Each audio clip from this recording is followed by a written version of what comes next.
All right, y'all ready? And so I grew up with, music as early as I can remember, falling asleep in the back of the little concert hall where my dad would play every weekend with his buddies and his banjo and upright bass and great, Kentucky music. My dad, Herb Chapman, owns Chapman Music still to this day, gives guitar lessons, taught me just about everything I know on the guitar. First song I learned, of course, wasn't a gospel song. It was Johnny Cash, Folsom Prison Blues, quite the antithesis. Met this amazing little lady named Mary Beth Chapman.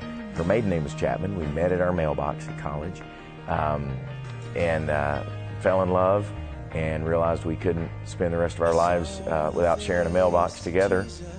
7 or 8 months into our marriage, we found out we were going to have our first, Emily, and then Caleb and Will Franklin came after that.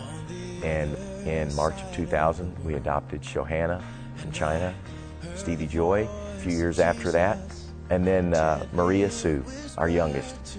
And she was with us for 4 years before she went to heaven. And so that's our family, 6 amazing kids. When I was a kid in Paducah, Kentucky, one of the first albums I remember getting a hold of with lyrics about kind of real life faith and faith as a Christian. It was by a group called Dogwood, and the lead singer was Steve Chapman. His wife was Annie.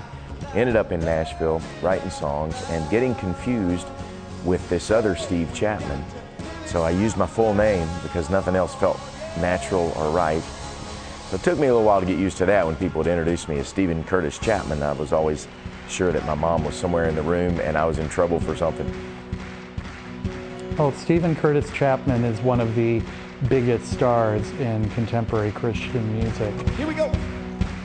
Music is an amazing language. It's the language of the heart. It gave me an open door to not preach at anybody, but to say, here's what I'm experienced to be true. Here's the hope.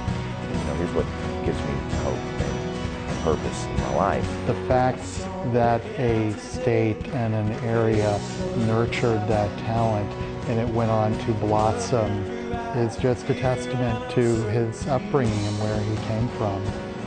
You get up with a song and it's like people say, all right, I'll open my heart, let's have a conversation, a heart conversation. There's wonder in that for me, to see how music can access the heart. And for that reason, it's not something I've taken lightly. Where is the hope and the peace never made? I am quick to tell people that I am a Paducah boy. He knows where he came from and he has a deep appreciation of that.